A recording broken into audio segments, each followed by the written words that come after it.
Raya said her uncle at 17 years old would leave anyone in peace. He mistreated everyone and everything, including our mother. That is until he encountered a legend that made him rethink his behavior. Well, before continuing, did you know that our story can work like a therapy? But if you not subscribe to the channel, you're missing out on all supernatural stories. Subscribe now, click that subscribe button, and don't forget to leave a like. Leave your like just so we can keep telling these stories, and you never miss a story as soon as it's released, okay? Have you any corrections for my terrible English pronunciation? You can leave them in the comments too. Oh, and if you don't know anything about Saci, well, we have another video explain about him and his audience. It will be in the cards. Let's go to the report. The woman who shared this account says happening in southern Brazil, close the border with Paraná. Back then the area was mostly rural, and this story involves one of her uncles. Sarah explains that around 1940, her grandmother Marta was raising her uncle, who was about 19 at the time. Grandma Marta was always very strict with her 5 children: George, Gloria, Betsy, Claudette, and Tarcísio.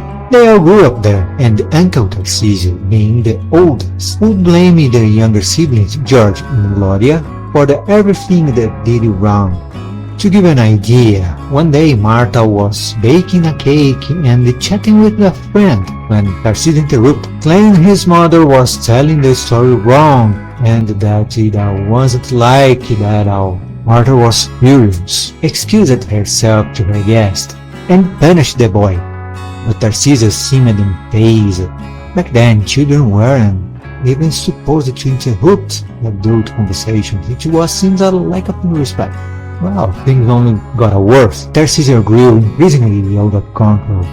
Once he even cut his sister's hair so badly that the damage was irreparable, and the girl couldn't go out for a long time. Marta couldn't take it anymore. She scolded him, punished him, but it was all in vain. As the oldest, he had influence over others, who were afraid to disobey him.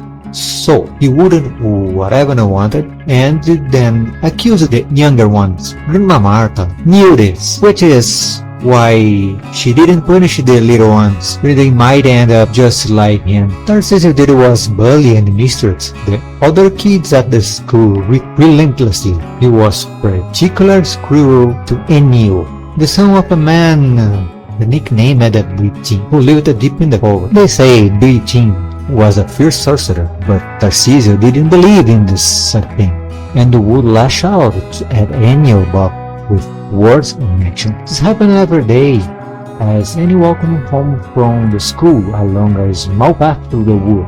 He dragged Gloria and George around, scaring them and imposing himself on them.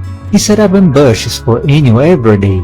He often teased him, make fun of those different appearances. One day near school, Tarcísio crossed the line, and then through the bullying itself wasn't crossing it anymore. Enio was almost in tears. Mind you, he was known for being tough, but this time he was devastated because Tarcísio was taking out all his anger on him until he was interrupted. It was a thin man with a dark skin and distinctly indigenous appearance. The man looked at my uncle with a pure hatred, but he didn't do anything, fearing he might be accused of something. Remember, we are talking about the 1940s. Many wrongs were tolerated back then. Oh, Tarcísio stared back, thinking nothing would happen, but things scaled. Another day, he followed Enio all the way into this house, hurling every insult imaginable. The old man, with his indigenous look, invited Tarcísio inside. According to Tarcísio, the man claimed to have a Saci, a legendary creature from Brazil folk, trapped, but said he would release it, and when Tarcísio encountered it, he would regret how he treated the man's son. Tarcísio just laughed, trying to leave, and cursed the old. Suddenly the man grabbed a bottle, pointed it at Tarcísio, muttered something that meant nothing to him, and then smashed the bottle on the ground. Tarcísio kept laughing and mocking him until he got home, where found Marta staring at him with the two younger kids. He had completely forgotten to pick that up, which was one of your tasks after school. A few days later, after all this, they were playing in the yard when Aunt Neide asked them to gather firewood on the porch. The family dog, which always accompanied the kids, went along too. Deep in the woods, they faced a dense area full of trees. They spotted something dark on one of the trees. Something hiding, crouching.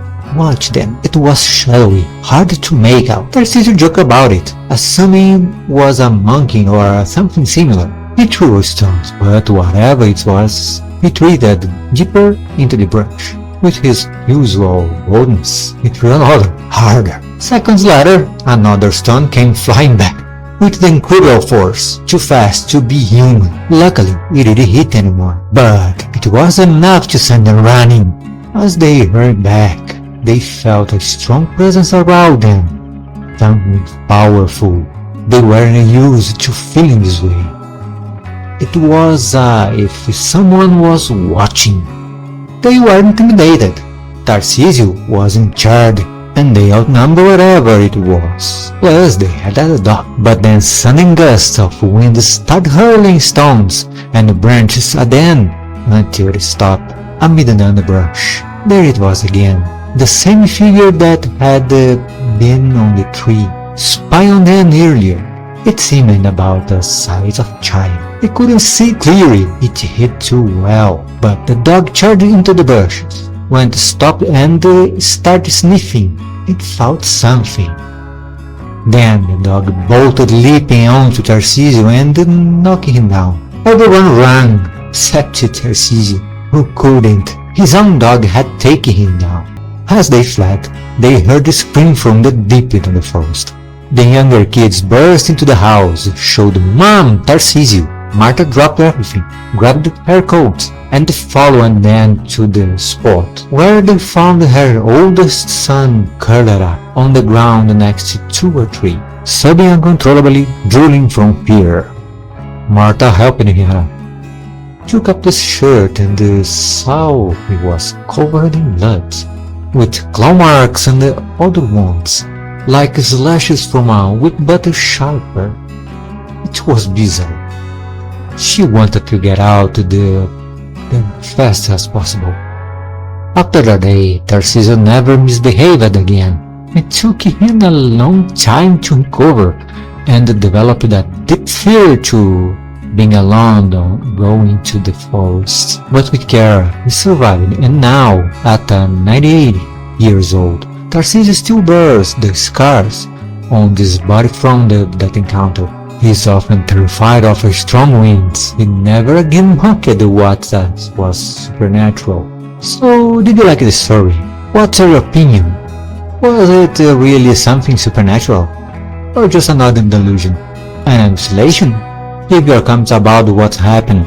And if there's anything could improve my communication, don't forget to let me know. If you ever had a similar supernatural experience or any other kind and would like to share your story, send it to this mail. Tell us your tale. Hey, don't forget to like this, okay? Click on it. Did you click? Now subscribe to the channel.